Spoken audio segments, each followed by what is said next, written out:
교회 교우 여러분, 한 주간 동안 평안하셨습니까?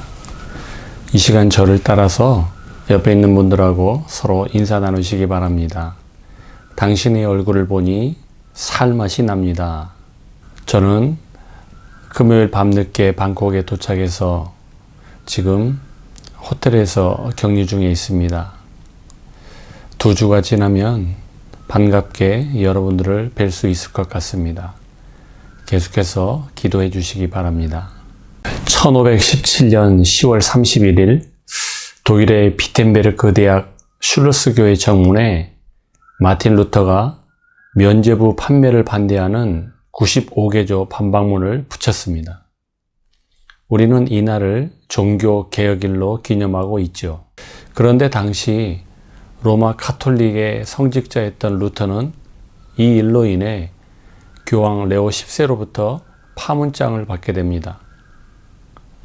교황은 루터에게 60일간의 시간적인 여유를 줄 테니 그 주장을 철회하라고 협박을 했지만 루터는 그 협박에 굴복하지 않고 오히려 학생과 시민들이 보는 앞에서 교황이 보는 파문장을 공개적으로 불태워버립니다.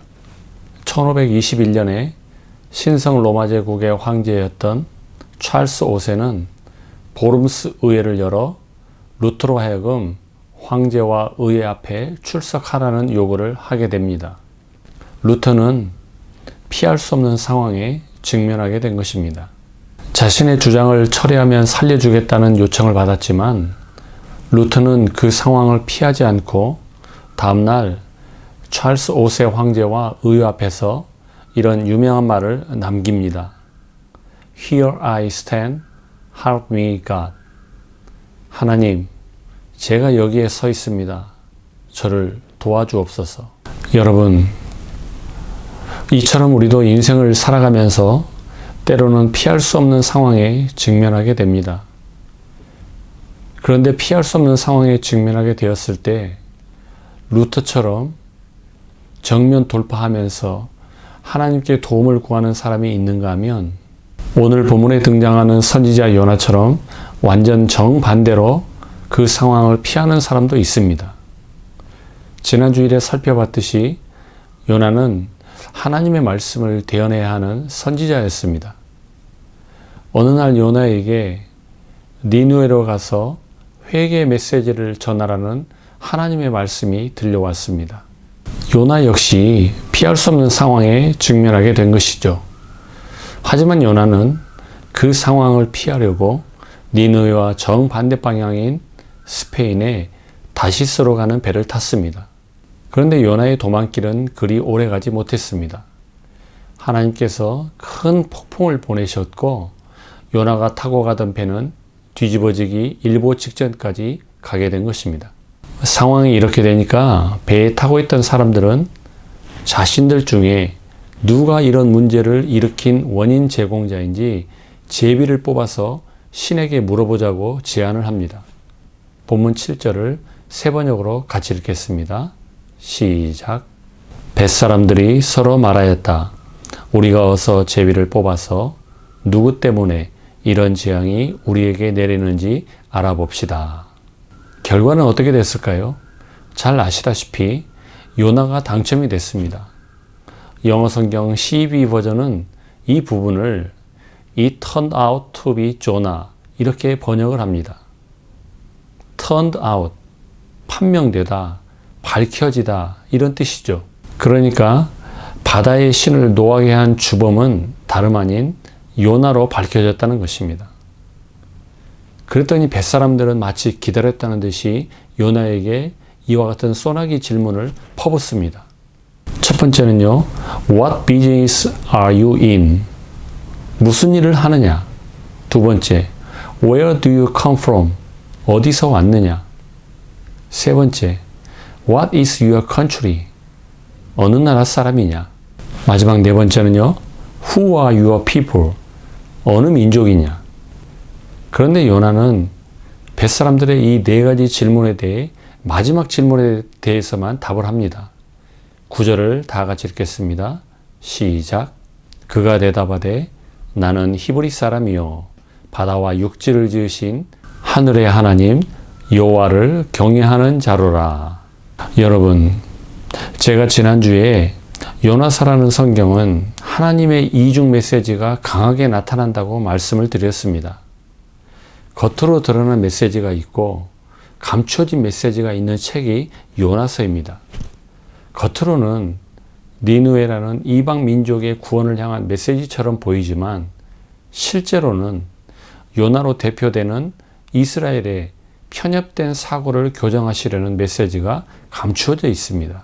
마찬가지로 방금 읽은 구절은 겉으로는 단순히 뱃사람들의 4가지 질문에 대한 요나의 답변처럼 보이지만 실제로는 요나의 신앙 고백이 감추어져 있습니다.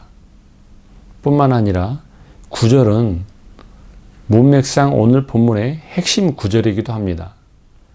다시 구절을 보시기 바랍니다. 그가 대답하되 나는 히브리 사람이요 바다와 육지를 지으신 하늘의 하나님 여호와를 경외하는 자로라. 뱃사람들이 소나기처럼 퍼붓는 질문에 대해 요나가 뭐라고 말합니까? 자신은 바다와 육지를 지으신 하늘의 하나님 여호와를 경외하는 사람이라고 대답을 합니다. 여기서 하나님을 경외한다는 말은 하나님을 예배한다라고 번역해도 됩니다. 그러니까 요나의 대답은 한마디로 나는 하나님을 예배하는 예배자입니다 라는 공개적인 신앙 고백인 것입니다. 만약에 우리가 이 말만 들었다면 당연히 아멘으로 화답할 것입니다. 그런데 문제는 뭐예요? 요나가 입으로는 이렇게 하나님을 예배하는 예배자라고 공개적으로 신앙 고백을 했지만 실제 요나의 삶은 신앙과 일치하지 않았다는 것이 문제입니다. 그는 입술의 고백과는 달리 전혀 예배자답지 못한 행동을 했습니다. 하나님은 분명히 요나에게 니느웨로 가서 그들에게 회개의 메시지를 전하라고 하셨지만 요나는 하나님을 피해 도망가려고 다시스로 가는 배를 타는 행동을 했습니다. 성경에 나오는 수많은 인물들 가운데 하나님께서 그들에게 어떤 사명을 맡기시고 주셨을 때 저는 부족한 사람입니다. 저 같은 사람이 어떻게 그런 큰일을 감당할 수 있겠습니까? 라고 사양을 하거나 한 걸음 발을 빼려고 했던 사람들은 간혹 있었지만 이렇게까지 대놓고 하나님의 말씀을 정면으로 거부하고 불순종했던 사람은 요나가 유일합니다. 그러면서도 하나님을 믿지 않는 뱃사람들 앞에서는 자기가 하나님을 예배하는 예배자라고 고백을 했습니다. 아마 하나님께서도 어처구니가 없으셨을 것입니다. 그래서 하나님은 요나의 신앙과 삶이 얼마나 큰 괴뢰가 있었고 얼마나 엉터리였는지 하나님을 믿지 않던 뱃사람들의 말을 통해 10절에서 이렇게 폭로해 버립니다. 같이 읽겠습니다. 시작. 어쩌자고 당신은 이런 일을 하였소. 따라 하시기 바랍니다. 어쩌자고 당신은 이런 일을 하였소. 다시 한번요. 어쩌자고 당신은 이런 일을 하였소. 저는 이 말씀이 당시 요나와 같은 배를 탔던 뱃사람들이 요나를 힐난하면서 하는 말이지만 어쩌면 오늘날 세상 사람들이 한국교회와 우리 자신들을 향해 하는 말처럼 들립니다. 당신은 입으로는 하나님을 예배하는 예배자라고 말하면서 어쩌자고 그런 일을 하였소. 어쩌자고 그런 일을 하였소. 그러므로 우리는 오늘 요나 이야기를 통해 다시 한번 우리의 신앙과 삶을 들여다볼 필요가 있습니다. 제가 묻겠습니다. 여러분의 신앙과 삶은 하나로 연결되어 있습니까? 여러분이 믿고 있는 진리는 여러분들의 삶 속에서 실제적으로 나타나고 있습니까? 교회 안에서 신앙생활을 하는 나의 모습은 교회 바깥 일상의 삶에서도 여전히 예배자의 모습인가요? 한국교회가 성장을 멈추고 침체의 늪에 빠졌다는 말은 어제 오늘의 이야기가 아닙니다. 특히나 가슴 아픈 것은 20대 청년들이 교회를 떠나고 있다는 사실입니다. 교회를 떠나는 20대 청년들을 붙잡고 한번 물어보십시오. 왜 교회를 떠나느냐고. 아마도 그들 가운데 상당수는 자신이 교회를 다니는 것이 자신의 삶에 있어서 별다른 의미를 갖고 있지 못한다라고 답할 것입니다. 그런데요, 이 말은 20대 청년들이 자신들의 입장에서 하는 말이고요. 사실은 한국교회 목회자들과 성도들의 신앙과 삶이 일치하지 않기 때문에 거기에 실망을 하고 교회를 떠나는 경우가 가장 중요한 이유입니다. 말씀과 삶은 서로 떼려야 뗄 수 없는 기독교 복음의 핵심입니다. 예수님은 이 땅에 오셔서 하나님 나라의 복음을 말씀으로 전파하시기도 하셨지만 친히 제자들의 발을 씻겨주시며 낮은 자리에서 사람들을 섬기는 삶으로도 복음을 전파하셨습니다. 만약에 예수님이 입으로는 내 이웃을 내 몸과 같이 사랑하라고 말씀만 하시고 자신을 찾아온 수많은 병자들을 회피하셨거나 십자가의 죽음을 거부하셨다면 기독교의 복음이 오늘날까지 전해질 수 있었겠습니까? 예수님에게는 말씀이 곧 삶이셨고 삶이 곧 말씀이셨습니다. 그런데 오늘날 한국교회는 말씀하면서 각종 제자훈련과 다양한 성경 공부 프로그램은 경쟁적으로 시행하고 있지만 정작 교회 밖에서 어떻게 성숙한 하나님 나라 백성으로 살아갈 것인지에 대해서는 별로 강조하지 않습니다. 교회는요, 세상에서 어떻게 하면 출세할 수 있을지 처세술이나 성공의 비법을 배우고 가르치는 곳이 아닙니다. 좀 극단적으로 말씀드린다면 교회는 오히려 세상에서 바보로 살아가는 법을 배우고 가르치는 곳입니다. 이 말은 세상에서 진짜 바보가 되라는 말이 아닙니다. 하지만 우리가 성경의 가르침대로 살아가려고 애를 쓰다 보면 진짜 바보처럼 살 수밖에 없어요. 복음을 삶 속에서 진정성 있게 실천하면서 살게 되면 바보 소리 듣기 딱 좋습니다. 하지만 우리가 오랫동안 교회를 다녀도 세상에서 바보 소리 듣기 싫고 바보처럼 살기 싫기 때문에 우리의 신앙이 삶으로 연결되지 못하는 것입니다. 그래서 적당히 세상과 타협하면서 교회의 끈도 놓지 않는 이런 이중적인 삶을 살아가는 것이죠. 하지만 여러분 분명히 아셔야 될 것은 이렇게 세상과 하나님 사이에서 적당히 거리를 유지하는 이중적인 삶에는 어떤 능력도 어떤 열매도 나타나지 않는다는 것입니다. 그것은 사실 자기 기만에 불과합니다.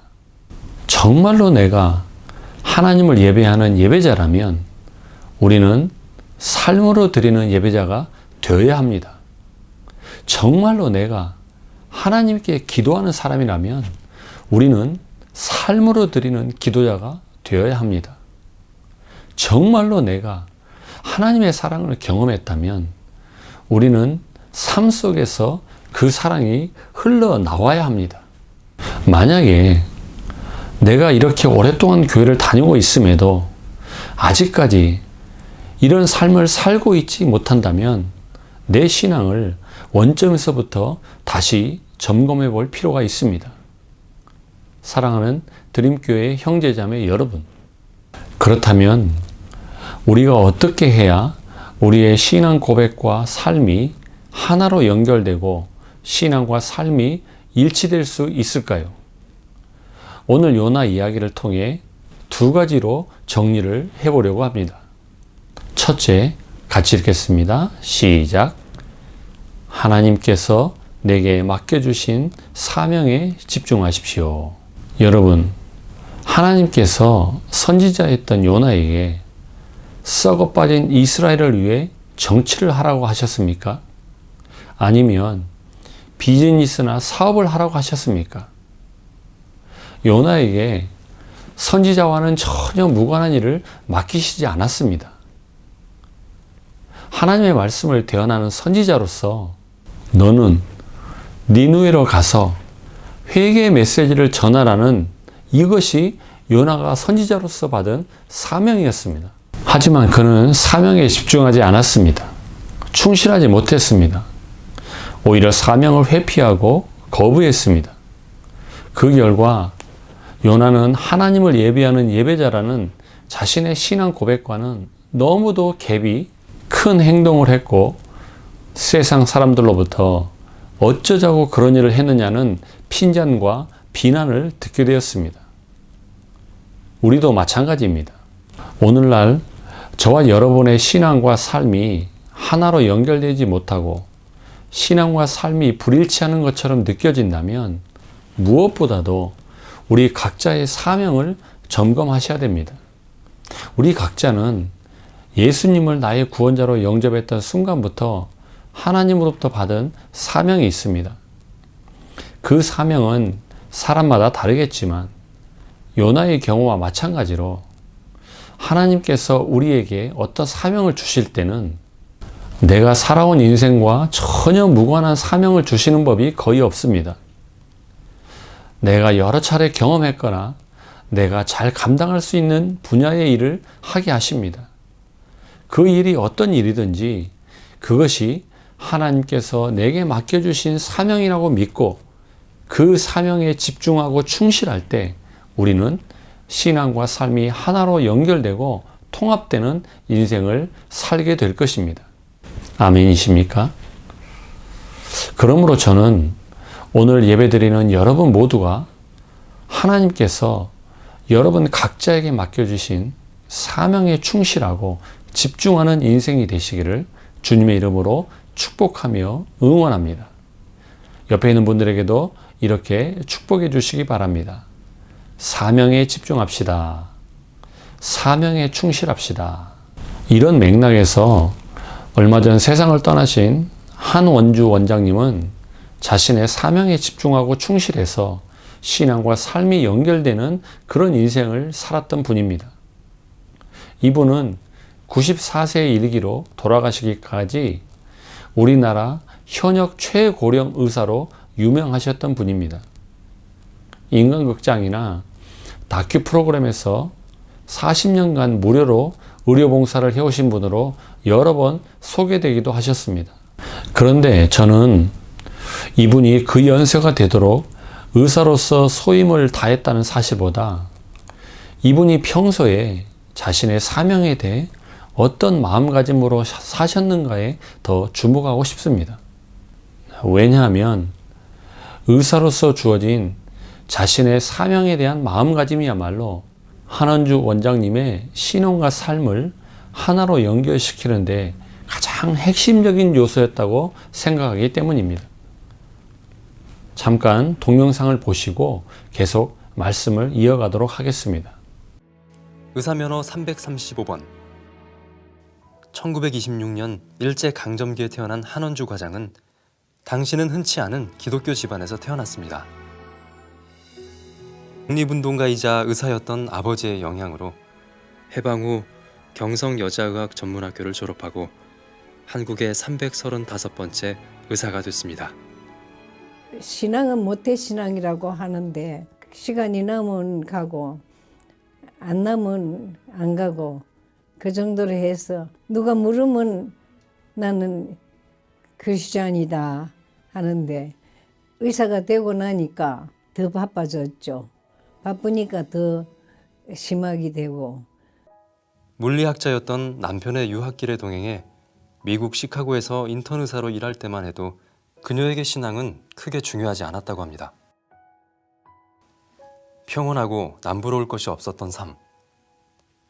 그녀의 삶은 단 한 사건으로 완전히 달라지게 됩니다.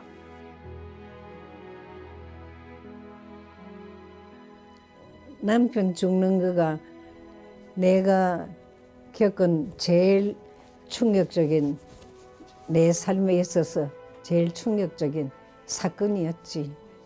이제 남편이 죽고 나니까 이게 아니다. 내 생활이 뭐가 잘못됐구나 하는 생각이 들면서 그때 사실 주님을 영접했다고 할까. 그래가지고서는 나 같은 죄인 살리신 그 찬송을 갖다가 아주 입버릇처럼 하게 되더군요. 53살. 갑작스러운 남편의 죽음으로 붙잡게 된 하나님. 하나님은 새로운 사명의 길로 그녀를 인도합니다. 의료 봉사자로서의 삶. 돈을 버는 수단이었던 의술은 사람의 영혼까지 치유하는 도구가 되었습니다.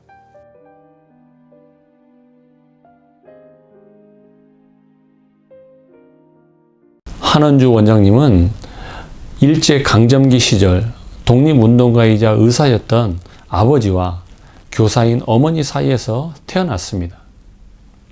유복한 엘리트 집안에서 성장하고 공부를 마친 한원주 원장님은 의사가 되기로 결심을 합니다. 그런데요, 한원주 원장님이 아버지의 뒤를 이어 의사가 되겠다고 소명을 갖게 된 것은 신앙인으로서 기독교 정신을 철저하게 실천하셨던 아버지의 영향이 컸다고 합니다. 한원주 원장님의 아버지는 얼마든지 부를 이루고 축적할 수 있는 좋은 조건을 가졌지만 그 많은 재산을 사회에 환원하고 본인이 살 집 하나만을 남겨놓고 다 정리하셨습니다. 그리고 의사로서 자신이 가장 잘하는 일, 다시 말해 사람들을 치료하는 일을 하면서 끝까지 나눔과 희생으로 아름다운 삶을 마무리하셨다고 합니다. 한원주 원장님도 아버지의 이런 모습을 그대로 닮아 거의 비슷한 삶을 살아오셨습니다. 자기 수중에 돈이 생기면 그 돈으로 누구를 도울까, 어떻게 좋은 곳에 쓸까를 고민하고 거의 한 푼도 남기지 않고 주변의 어려운 이웃들과 나누었다고 합니다. 이분이 이렇게 신앙과 삶이 일치할 수 있었던 것은 의사로서 하나님께서 맡겨주신 자신의 사명에 충실했기 때문입니다. 하나님께서 여러분 각자에게 주신 사명은 무엇입니까? 아니, 어쩌면 지금 여러분들이 하고 계시는 어떤 일이 하나님께서 주신 사명일 수 있습니다. 그 일에 대한 사명감을 가지고 하나님 앞에서 그리고 사람들 앞에서 그 일에, 그 사명에 충실하고 집중할 때 여러분들의 신앙과 삶은 하나로 연결되고 신앙과 삶이 일치하는 그런 인생을 살아가게 될 줄 믿습니다. 오늘 예배드린 여러분 모두가 그와 같은 인생이 되시기를 주님의 이름으로 축원합니다. 요나 이야기를 통해 어떻게 해야 우리의 신앙과 삶이 하나로 연결되고 신앙과 삶이 일치될 수 있을지 두 번째를 같이 읽겠습니다. 시작. 자신의 책임을 회피하지 말고 철저한 회개의 삶을 살아가십시오. 요나와 함께 배를 타고 가던 뱃사람들은 요나에게 이렇게 물었습니다. 11절입니다. 우리가 당신을 어떻게 해야 우리 앞에 저 바다가 잔잔해지겠소? 그러자 요나는 뱃사람들에게 이렇게 대답을 합니다. 저를 따라하시기 바랍니다. 나를 들어 바다에 던지라. 요나가 무슨 생각으로 이런 말을 했는지는 성경이 설명하고 있지 않습니다. 하지만 요나의 이 말 역시나 이중 메시지입니다. 겉으로 보기에는 나 때문에 이런 문제가 일어난 것이니까 내가 다 책임을 지겠다는 말처럼 보입니다. 하지만 요나의 이 말 속에 감추어진 메시지는 완전 정반대입니다. 여기서 가장 중요한 팩트는 하나님께서 이렇게까지 요나를 코너로 몰고 가시면서 회개할 기회를 주셨는데도 요나가 끝까지 회개하지 않았다는 것입니다. 하나님은 요나에게 니느웨로 가라는 사명을 맡겨주셨는데도 나를 들어 바다에 던지라는 이 요나의 말은 에라 모르겠다, 확 죽어버리겠다 이러면서 자신의 사명에 대한 자포자기성 무책임한 발언이고 하나님에 대한 극단적인 저항입니다.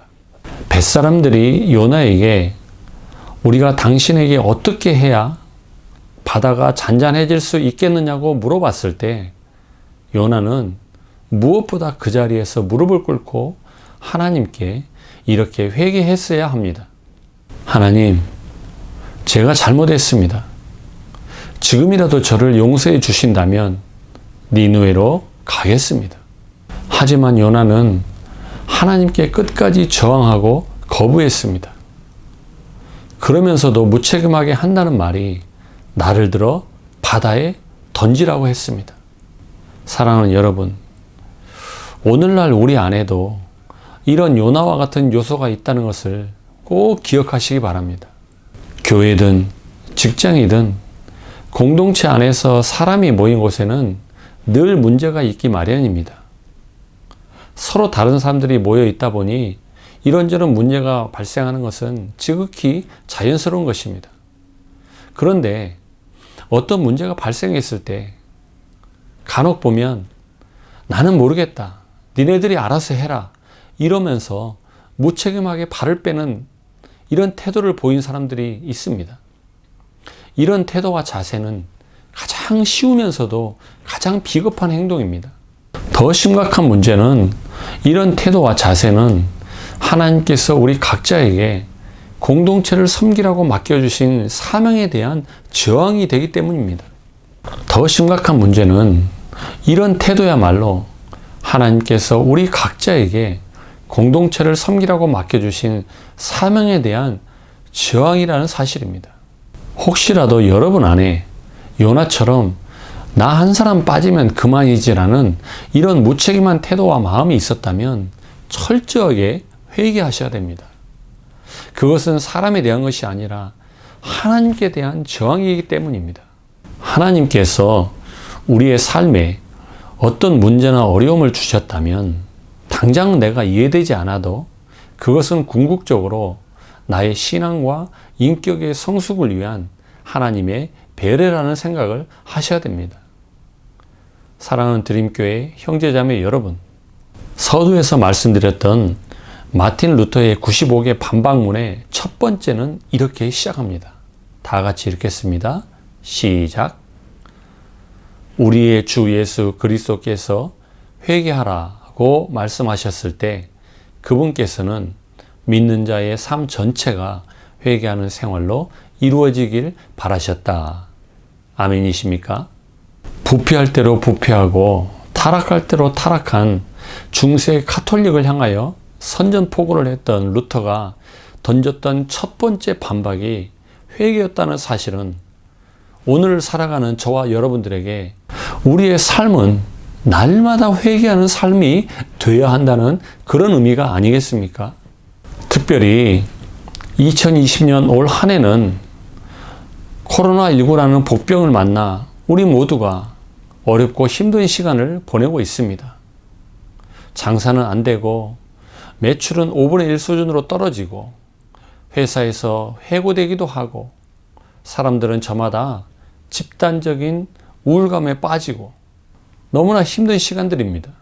그런데 한 해를 지내오면서 제 마음에 가장 안타까운 것은 하나님을 피해 다시스로 도망하던 요나에게 폭풍을 허락하셨던 하나님께서 2020년 우리에게 코로나19라는 폭풍을 허락하셨다면 우리가 가장 먼저 해야 할 일은 포스트 코로나 시대에 우리가 무엇을 어떻게 할 것인가를 고민하고 전략을 세울 것이 아니라 겸손하게 하나님 앞에서 우리 자신과 공동체를 돌아보면서 엎드려 기도하고 이 모든 것이 내가 부족하고 나 때문이라고 회개하는 것이 먼저가 아니겠습니까? 교계에서도 선교사들의 모임에서도 저마다 코로나19 시대에 여러 가지 현상을 분석하고 앞으로 전개될 비대면 시대에 대한 이런저런 대책과 전략을 말하지만 그 어느 곳에서도 하나님, 이 모든 문제와 어려움이 우리가 하나님 앞에서 바르게 살지 못했기 때문입니다. 저 때문입니다. 우리 교회 때문입니다. 우리 가정 때문입니다. 우리 나라 때문입니다. 라면서 회개하는 모임이나 사람을 찾아보기가 어렵습니다. 사랑하는 성도 여러분, 아무리 성경을 봐도, 아무리 2000년 교회 역사를 봐도 무너졌던 사람이 다시 일어서고 무너진 곳이 회복되었던 곳에는 언제나 회개의 눈물과 기도가 있었습니다. 저를 따라 하시기 바랍니다. 하나님께서 회개할 기회를 주셨을 때 회개하고 돌아서는 것이야말로 은혜요 복입니다. 아멘이십니까? 우리는 오늘 요나 이야기를 통해 신앙과 삶이 일치하지 않았던 요나를 끝까지 붙드시며 회개할 기회를 주시는 하나님의 사랑, 하나님의 열심을 보셔야 됩니다. 이것이 오늘 우리에게 주시는 마지막 메시지입니다. 사명에 충실하지 못했고 회개할 기회를 주시는데도 끝까지 거부하며 저항했던 그런 요나를 포기하지 않고 붙드셨던 하나님의 사랑과 열심이 코로나19로 어렵고 힘든 시간을 보내고 있는 한국교회와 우리 자신들에게도 동일하게 함께 하실 것입니다. 바라기는 이 하나님의 사랑과 열심을 힘입어 우리 각자에게 맡겨주신 사명에 집중하고 회개하는 삶을 통해 우리의 신앙과 삶이 하나로 연결되어 하나님의 영광을 나타내는 복된 드림교회의 성도님들이 되시기를 주님의 이름으로 축원합니다. 축원합니다. 기도하겠습니다. 사랑과 자비가 풍성하신 하나님 아버지, 니느웨로 가서 회개 메시지를 전하라는 사명을 맡겨주셨음에도 불구하고 그 상황을 회피하고 도망했던, 그리고 회개할 기회를 주셨음에도 불구하고 끝까지 회개를 거부하고 하나님께 저항하면서 책임을 회피하려고만 했던 요나를 포기하지 않고 그를 붙드셨던 하나님의 사랑을 기억합니다. 오늘 예배를 드리는 사랑하는 모든 교우들의 삶 속에 이와 같은 하나님의 사랑과 열심이 깨달아지게 하시고 느껴지게 하셔서 다시 한번 우리 각자에게 맡겨주신 사명에 집중하고 자신이 감당해야 될 책임을 성실하게 감당하며 날마다 하나님과 말씀 앞에서 회개하는 삶을 통해 하나님의 영광을 드높이고 우리의 신앙과 삶이 하나로 연결되고 통합되는 복된 인생들이 되게 하여 주옵소서. 부족하고 연약한 저희들에게 감당할 수 있는 힘과 능력과 지혜를 주실 줄 믿사오며 변함없이 우리를 사랑하시는 우리 주 예수님의 이름으로 감사하며 기도하옵나이다. 아멘.